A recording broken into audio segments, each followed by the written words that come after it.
미국 교통국이 지금 발칵 뒤집혔습니다. 20년 경력의 미국 도시 설계 전문가가 난데없이 테이블까지 내리치며 교통국의 고위 간부들에게 돈 핑계 대지 말라는 식으로 따졌기 때문인데요. 하지만 함께 회의에 참석한 미국 교통국 장관은 정작 고위 간부들이 아닌 도시 설계 전문가의 편을 들어줘 고위 간부들은 당혹감을 감추지 못하고 있습니다. 심지어 미국 교통국 장관은 단순히 편을 드는 것도 모자라 한국처럼 이 수치를 0%로 만들기 위해서는 미국 전역의 고속도로를 전부 뜯어버리겠다는 발언까지 내뱉은 상황인데요. 그렇다면 해당 전문가는 대체 어쩌다가 교통국의 고위 간부들에게 따지게 된 건지, 그리고 한국에서 0%로 만든 수치의 정체가 뭔지 함께 알아보러 가실까요? 안녕하세요. 저는 미국 교통국에서 도시 설계 전문가로 일하는 마이클 레이놀즈예요. 하버드 대학에서 공학을 전공하고 20년 넘게 미국의 도로와 다리 안전을 책임져 왔답니다. 솔직히 말하자면 저는 줄곧 미국의 교통 인프라가 세계 최고라고 믿어왔어요. 그런데 어느 날 제 인생을 완전히 뒤바꿔 놓을 사건이 일어났답니다. 그날은 평범한 일요일이었어요. 대학생인 딸 엠마와 함께 강가에 있는 식당에서 점심을 먹고 돌아오는 길이었죠. 저는 운전대를 잡고 있었고 엠마는 조수석에서 다음 학기 수업 계획에 대해 신나게 이야기하고 있었답니다. 도시를 가로지르는 오래된 다리 위로 차를 몰았어요. 사실 이 다리는 몇 년 전부터 보수가 필요하다는 보고서가 여러 번 제출됐지만 예산 문제로 미뤄지고 있었습니다. 다리 중간쯤 왔을 때였어요. 갑자기 바닥에서 이상한 진동이 느껴졌답니다. 순간 뭔가 잘못됐다는 직감이 들더군요. 차 속도를 높여 빨리 다리를 건너려는 찰나 끔찍한 소리가 들렸어요. 콘크리트가 갈라지는 소리였죠. 그리고 다음 순간 우리 앞쪽 도로가 무너져 내리기 시작했답니다. 엠마에게 안전벨트를 꽉 잡으라고 소리치며 브레이크를 밟았어요. 차가 미끄러지면서 좌우로 심하게 흔들렸죠. 다행히 완전히 무너진 부분 직전에 차가 멈췄지만 그 충격으로 엠마가 앞으로 튕겨져 나갔어요. 안전벨트를 했지만 충격이 너무 강했던 거예요. 엠마의 머리가 앞 유리에 세게 부딪혔고 유리가 깨지면서 딸의 머리에서 피가 흘러내렸어요. 엠마, 엠마, 필사적으로 딸을 불렀지만 엠마는 의식을 잃은 상태였어요. 머리에서는 계속 피가 흐르고 눈을 감은 채 미동도 하지 않았죠. 바로 911에 전화했지만 구조대가 도착하기까지 20분이 넘게 걸렸답니다. 그 시간이 제 인생에서 가장 길게 느껴졌어요. 딸의 상태가 점점 나빠지는 것만 지켜봐야 했으니까요. 결국 엠마는 중환자실에 실려갔어요. 의사들은 심각한 뇌진탕 진단을 내렸지만 다행히 목숨은 건졌죠. 하지만 저는 분노로 가득 찼어요. 제가 다리 안전을 전공한 전문가인데 정작 제 딸조차 지키지 못했으니까요. 병원 복도에서 주먹으로 벽을 내리치며 분노를 참을 수 없었답니다. 미국 교통국은 계속 예산 부족, 관할권 타령만 했지. 결국 이런 참사를 방치했다는 생각에 화가 치밀어 올랐어요. 엠마가 중환자실 침대에 누워있는 모습을 볼 때마다 가슴이 찢어지는 것 같았죠. 전 세계 교통과 다리, 그리고 안전에 대해 집착하기 시작했어요. 다시는 이런 사고가 일어나지 않도록 해야 한다는 일념 하나로 밤낮 없이 자료를 찾아보기 시작했답니다. 그렇게 열심히 정보를 모으던 중에 미국 연방교통국 회의실에서 충격적인 보고서를 접하게 됐어요. 한국이 다리, 도로 안전, 첨단 교통 분야에서 미국을 앞질렀다는 충격적 데이터였죠. 한국은 작은 나라인데 어떻게 이런 일이 가능할까 싶더군요. 이전부터 한국의 교통기술 발전에 대한 소식은 들어왔지만 실제로 이 정도일 줄은 상상도 못했어요. 보고서를 읽어 내려갈수록 가슴 속에서 무언가가 끓어오르는 것을 느꼈어요. 그리고 갑자기 자리에서 벌떡 일어서서 한국에 직접 가서 확인해야겠다고 선언했죠. 회의실이 순간 조용해졌답니다. 제 상사인 해리슨 국장이 우려의 눈길로 딸이 아직 중환자실에 있는데 괜찮겠냐고 물었어요. 저는 제 딸이 아픈 상황에서도 반드시 가야 한다고, 미국을 더 안전하게 만들어서 또 다른 가족들이 저희처럼 고통받는 일이 없게 해야 한다며 목소리를 높였답니다. 책상을 내리치자 회의실에 있던 모든 사람들이 놀란 표정을 지었죠. 한 동료가 코웃음을 치며 그렇게까지 할 필요가 있느냐고 말했어요. 순간 그의 멱살을 잡을 뻔했지만 정부 지원을 받기 위해선 이들의 도움이 필요하단 생각에 간신히 참았답니다. 대신 깊게 숨을 들이마시고 또박또박 말했죠. 제 딸이 이렇게 된 원인이 노후 인프라이며 한국식 시스템이라면 이런 불상사가 없었을 것인지 확인하고 싶다고요. 한국에 대한 자료를 더 찾아보니 더욱 놀라울 따름이었어요. 다리 붕괴로 인한 대형 사고가 한국에서는 거의 없다고 반신반의하며 읽었죠. 긴급 차량 우선 신호, 실시간 다리 상태 모니터링이라는 문구에는 설마 저게 가능해? 라고 의아해하면서도 한편으로는 기대가 되더군요. 마침내 항공편을 예약하고 딸에게 알렸어요. 엠마는 여전히 고통스러워 보였지만 약하게 미소를 지으며 꼭 좋은 것을 배워오라고 말했죠. 그 모습을 보니 더욱 결심이 굳어졌답니다. 다시는 이런 사고로 고통받는 가족이 없도록 해야겠다고요. 한국에 도착하자마자 인천공항의 첨단 시설에 놀랐어요. 건물, 운영 방식, 심지어 공항에서 서울로 향하는 열차까지 모든 것이 미국과 달랐죠. 제가 알던 아시아에 대한 고정관념이 하나둘 무너지기 시작했답니다. 이런 첨단 시설을 보니 한국의 교통 시스템이 정말 미국보다 발전했을지도 모른다는 생각이 들었어요. 한국교통부에서 저를 맞이한 이지원 담당자님은 유창한 영어로 일정을 설명해 주었어요. 오늘은 서울 시내 고가도로와 한강 다리를 방문하고 내일은 교통관제센터를 둘러볼 예정이라더군요. 호텔에서 짐을 풀고 나니 바로 첫 번째 일정이 시작됐어요. 이지원 담당자님은 차량 안에서 계속 설명을 이어갔죠. 1994년 성수대 교붕괴 이후 전국 모든 중대형 다리에 실시간 감지기 부식균열 센서와 정기점검 의무화를 도입했다고 해요. 너무 신기해서 제 귀를 의심했어요. 모든 다리에 센서를 설치한다니 과연 그게 가능한지 물었어요. 이지원 담당자님은 가능하다며 곧 중앙관제실에서 직접 보여주겠다고 했어요. 서울교통정보센터에 도착했을 때 대형 스크린으로 가득 찬 관제실이 눈앞에 펼쳐졌어요. 미국의 교통관제센터도 봤지만 이곳은 규모와 첨단 기술 면에서 훨씬 앞서 있었죠. 이지원 담당자님이 자부심 가득한 목소리로 설명하더군요. 이 화면이 서울시 내 모든 중대형 다리의 실시간 센서 데이터를 통합해서 보여주는 대시보드이며 이상 진동이나 미세균열 징후가 포착되면 자동으로 알림이 뜬다고요. 너무 놀라서 미국에서도 비슷한 솔루션을 연구 중이지만 도시 전체 다리를 한데 묶어 모니터링하는 건 본 적이 없다고 말했죠. 그 솔루션의 효과를 의심하고 있었는데 바로 그 순간 마치 제 생각을 읽기라도 한 듯 삐삐거리는 경고음이 모니터에서 울렸어요.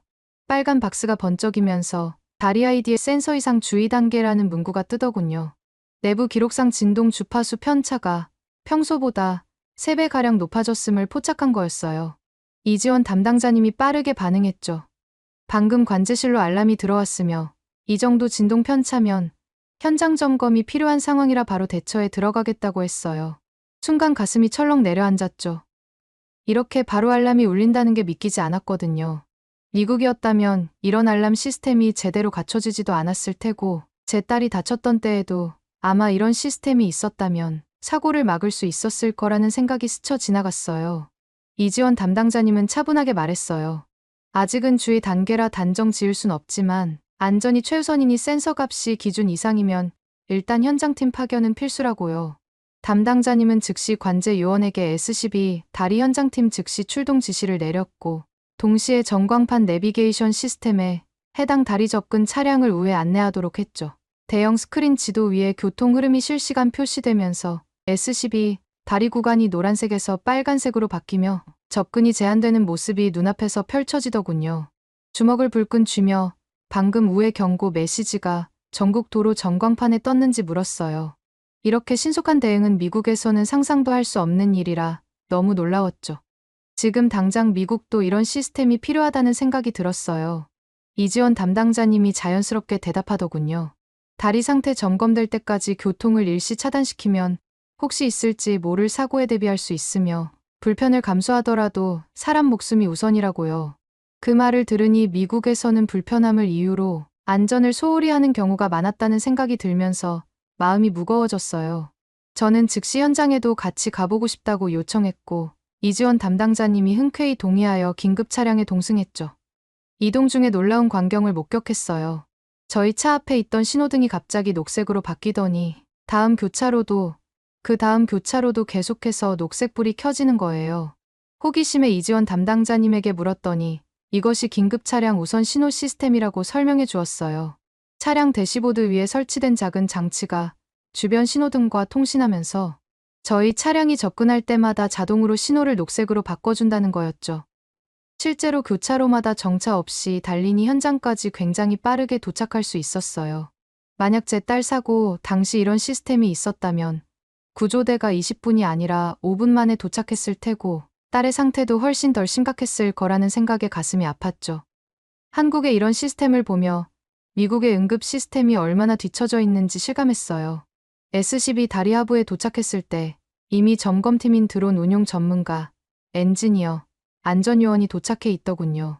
그들은 드론을 띄워 문제 지점 다리 결속부 근처를 스캔하고 열화상 3D 촬영을 동시에 진행하고 있었어요. 미국에서는 사람이 직접 높은 곳을 오르내리며 점검하는 경우가 많은데 이렇게 안전하고 효율적인 방법이 있다는 게 놀라웠죠. 점검팀 팀장님이 모니터를 보며 드론 영상에서 특정 부위에 미세 균열이 발견되었다고 설명했어요. 균열 폭이 아직 크지 않아 당장 붕괴 위험까지는 아니지만 조속한 보수가 필요하다고 하더군요. 드론 모니터 영상을 들여다보니 다리 연결부 콘크리트에 직경 1~2cm 정도의 금이 가 있는 모습이 생생히 보였어요. 순간 제 딸의 사고가 떠올랐죠. 사고 당시 다리도 이런 미세균열이 도화선이 돼서 결국 큰 틈이 벌어졌을 텐데 미국에서는 이런 금이 발견되어도 제대로 조치가 되지 않았을 거라는 생각에 가슴이 아팠어요. 왜 미국에서는 이런 시스템을 도입하지 않았는지, 왜 저희는 한국보다 뒤처져 있는지 깊은 회의감이 들었답니다. 더 놀라운 것은 그 후였죠. 점검팀은 임시 지지보강 장치를 설치하고 콘크리트 균열 보강제를 투입해 당분간 파손이 확대되지 않도록 긴급 조치했어요. 동시에 본격 정밀 보수 보강 공사를 위해 2차 유지 보수팀을 요청했고 다리 위 차선 일부를 통제하고 우회차로 안내했죠. 사고 위험이 사라지자 관제실의 보고의 주의 단계 해제가 이루어졌고요. 그런 일련의 조치 과정을 지켜보며 깊은 반성에 빠졌어요. 이런 실시간 센서와 즉각적인 출동 시스템이 있었다면 제 딸이 크게 다치지 않았을 텐데 미국의 시스템을 반드시 바꿔야겠다는 결심이 더욱 굳어졌답니다. 제가 전문가로서 미국이 최고라 자만했던 것이 부끄러웠어요. 현장에서 돌아오는 길에 이지원 담당자님이 말했죠. 한국도 다리 노후화 문제에서 자유롭지 않지만 조금이라도 이상 신호가 보이면 사전에 잡아내고 보수 보강에 들어간다고요. 주먹을 꽉 쥐며 정말 인상 깊다고 대답했어요. 여기서는 가만히 앉아 있다가도 저절로 경고음이 울리고 각 시스템이 유기적으로 움직이니 큰 사고로 번지기 전에 문제 해결을 해버리더군요. 정부가 이렇게 사람 목숨을 최우선으로 챙겨야 한다는 생각이 들었어요. 이지원 담당자님이 미소를 지으며 한국도 옛날엔 큰 사고들을 겪었지만 그때마다 강력한 제도와 기술을 도입해 안전을 지켜왔다고 말해주더군요. 이젠 미국도 충분히 할 수 있지 않냐고 물어볼 때 희망이 생겼어요. 그래요. 늦었지만 지금이라도 시작해야 한다는 생각이 들었죠. 결연한 표정으로 대답했어요. 예산과 행정 핑계를 댈 때가 아니며 제 딸이 입은 상처를 생각하면 더 이상 지체할 수 없다고요. 돌아가면 당장 이걸 추진하겠다고 제 딸과 같은 피해자가 더 생기지 않도록 하겠다고 다짐했답니다. 이지원 담당자의 표정에서 진심 어린 응원이 느껴졌어요. 다음 날 이지원 담당자님은 저를 수도권 외곽 고속도로의 대형 고가구조물로 안내했어요. 갈아엎은 콘크리트, 신세대 강제, 다리 내부 자동 배수 시스템, 박스거더 설계 등을 실제로 보여주더군요. 미국의 다리들과는 차원이 다른 최신 기술이 적용되어 있었어요. 한국은 다리 설계 자체가 2000년대 이후 최신 기준이라는 담당자의 말에 미국이 1950~60년대 건설한 다리를 아직 고쳐 쓰는 현실이 떠올라 씁쓸했어요. 같은 시기에 지어졌지만 한국은 이미 다 새 것으로 바꾸었다는 사실이 부러웠죠. 이런 차이가 왜 생겼는지 진지하게 고민하게 됐어요. 그러던 중 갑자기 도로 위에서 생각지도 못한 광경을 목격했어요. 시내 주행 중 구급차 사이렌이 들렸고 주변 차량들이 마치 모세가 홍해를 가른 것처럼 즉각 좌우로 비켜서더군요. 더 놀라운 것은 교차로 신호등도 구급차 접근 시 자동으로 녹색으로 정차 없이 빠르게 통과할 수 있다는 점이었어요. 가슴이 아프게 쓰라렸죠. 제 딸 사고 때 구조대가 도착하기까지 20분 넘게 걸렸는데 이 시스템이었다면 5분 내 도착이 가능했을 텐데 하는 아쉬움이 물밀듯이 밀려왔어요. 미국에 돌아가면 꼭 이 시스템부터 도입해야겠다고 다짐했답니다. 이지원 담당자님은 계속해서 서울의 스마트 교통 신호 체계를 소개해 주었어요. 인공지능이 교통 흐름을 실시간으로 분석해 신호를 최적화한다고 하더군요. 출퇴근 시간에 교통 혼잡을 줄이기 위한 가변 차로제를 보고 너무 신기했어요. 이렇게 단순한 발상이 엄청난 효과를 낸다니 정말 대단했죠. 열심히 설명을 듣다 보니 어느새 점심시간이 됐어요. 이지원 담당자의 권유로 김치찌개를 점심으로 먹었죠. 분명 먹을 땐 맛있게 먹었었는데 매운 걸 처음 먹어서 그런지 배가 좀 아파졌더군요.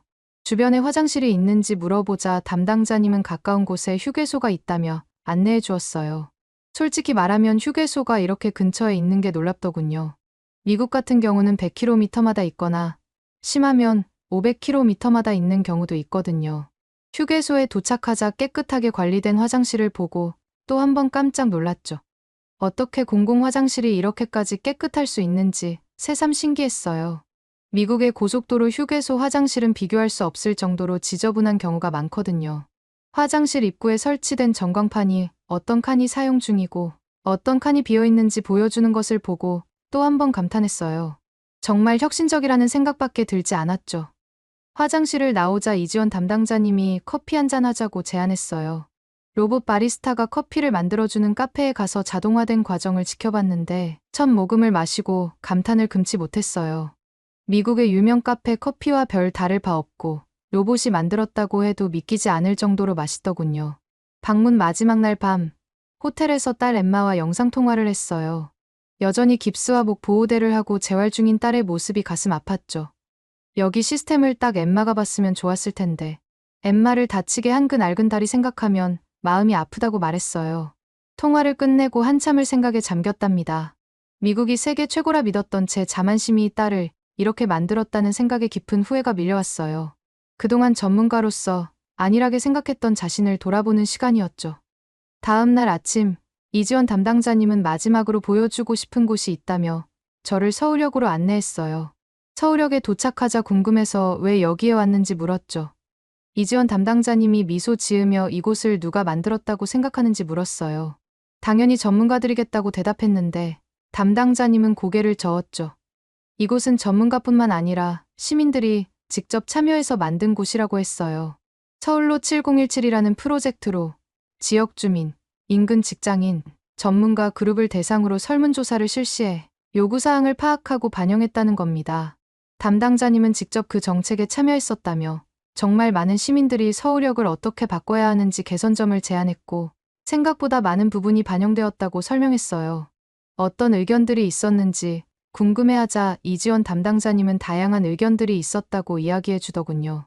시민들은 서울역과 주변 지역에서 접근성이 불편하다는 의견을 많이 제시했대요. 그래서 나선형 미끄럼틀 설치나 연결성 개선이 필요하다는 의견이 채택되었다고 하더군요. 또 볼거리가 부족하다는 의견도 많아서 다양한 문화행사와 전시를 추가하고 보행 친화적인 목재 데크를 사용하게 되었다고 해요. 시민들의 의견이 그대로 반영되었는지 물어보니 이지원 담당자님은 물론이라고 대답했어요. 방문객 만족도 조사에서는 쉼터와 편의시설 확대를 가장 많이 요청했는데 그 부분도 개선되었고 이 길이 남대문 시장과 만리동 지역을 연결하는 데 긍정적인 역할을 하고 있다는 의견도 많아 지역 상권도 활성화되었다고 하더군요.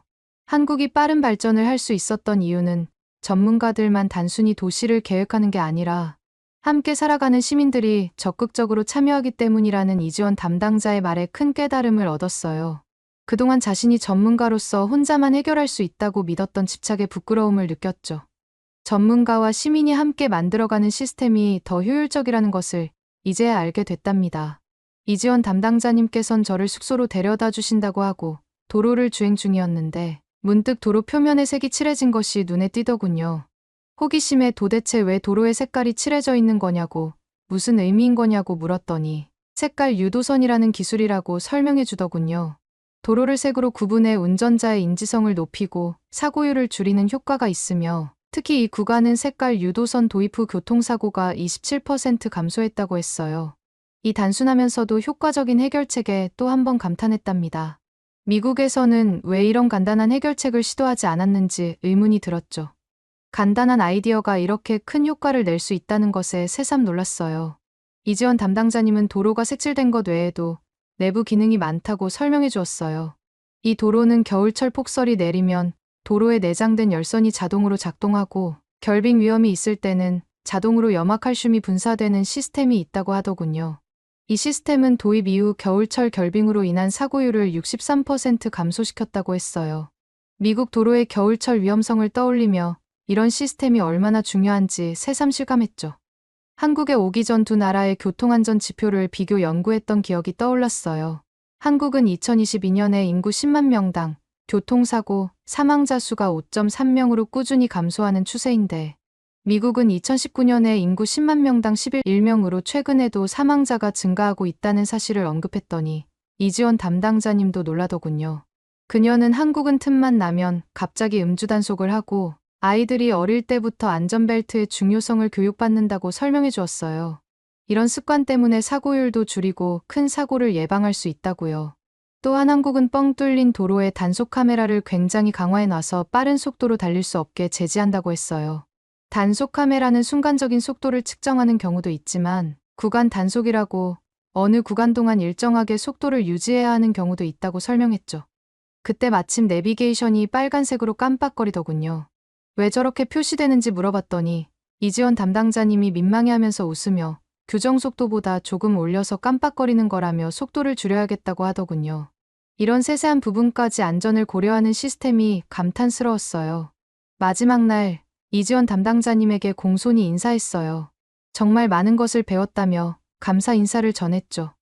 이지원 담당자님은 미소를 지으며 사실 보여준 것은 한국 교통 시스템의 반의 반도 안 된다며 다음에는 또 다른 시스템을 보러 오라고 하더군요. 그 말에 웃음이 나왔지만 또 한편으로는 미국이 얼마나 뒤처져 있는지 실감하게 되는 순간이었답니다. 미국으로 돌아온 저는 즉시 연방교통국 보고 회의를 소집했어요. 동료들과 정치인들 앞에서 한국은 작은 국토에도 불구하고 다리 도로 대중교통 긴급 대응에서 미국보다 한 단계 진보했다고 강력히 주장했답니다. 특히 다리 붕괴 위험 0%는 아니지만 한국은 사실상 0%에 가깝게 만들기 위해 시스템 전반을 업그레이드했다고 설명했죠. 미국은 다리는 늙고 예산은 적다는 핑계로 가만히 있으면 안 된다고 열변을 토했어요. 하지만 몇몇 의원과 공무원들은 미국 국토가 너무 커서 한국식 시스템은 무리라며 반발했죠. 우리 국토는 한국의 수십 배예요. 그런 시스템을 전국에 도입하는 건 예산적으로 불가능합니다. 라고 말하더군요. 그 말을 듣자 참을 수 없이 화가 치밀어 올랐어요. 매번 예산 핑계를 대는 게 이젠 지긋지긋했거든요. 여러분의 딸이 저 같은 상황을 겪었어도 그렇게 말할 수 있겠습니까? 예산이 문제라고요. 매년 수천 명의 미국인이 노후화된 인프라 때문에 목숨을 잃고 있는데도요. 회의실이 순간 조용해졌죠. 제 감정이 폭발하자 몇몇 사람들은 불편한 듯 자리에서 몸을 뒤척였어요. 그때 갑자기 회의실 문이 열리고 교통부 장관이 들어왔답니다. 모두가 긴장한 가운데 장관은 저를 바라보며 말했어요. 레이놀즈 씨, 당신의 보고서를 미리 읽어봤습니다. 솔직히 말해서 처음에는 반신반의했죠. 하지만 한국의 시스템은 확실히 우리가 배울 점이 많아 보입니다. 특히 실시간 모니터링 시스템은 당장 몇몇 위험한 다리에 시범 도입해볼 만합니다. 장관의 지지에 힘을 얻어 다시 설명을 이어갔어요. 기술만 복제하란 게 아니라 사람 중심, 생명을 최우선이라는 한국의 철학을 배우자고요. 다리 붕괴로 딸이 다쳤던 제가 이토록 절실히 말하고 있다고 강조했죠. 제가 한국에서 배운 또 하나는 시민 참여의 중요성입니다. 한국식 다리 점검 시스템을 우선적으로 반영하고 시민들의 의견을 직접 듣는 것이 어떻겠습니까? 서울에서는 서울로 7017이라는 프로젝트를 통해 시민들의 의견을 적극 수렴했고 그 결과 더 좋은 시설이 만들어졌습니다. 국장들 중 한 명이 코웃음을 치며 반발했어요. 시민들이 뭘 안다고요? 그들은 전문가도 아닌데 참여는 무슨. 우리가 전문가들 아닙니까? 이 말을 듣자 화가 치밀어 올라 자리에서 벌떡 일어났죠. 전문가인 저희가 막지 못한 사고입니다.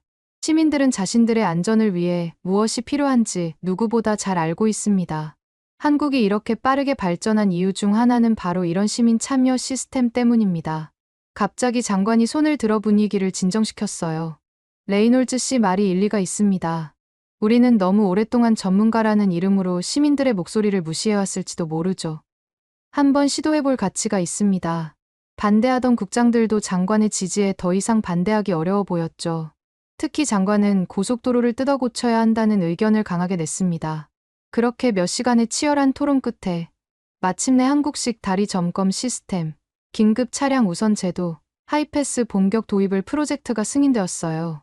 물론 아직은 시작에 불과하지만 중요한 첫걸음을 내디딘 거죠. 한국에서 돌아온 지 한 달 후 딸 엠마는 재활을 끝내고 마침내 퇴원했어요. 물론 완전히 회복되지는 않았지만 안전을 위해서 제게 좋은 의견을 제안해주고 있답니다.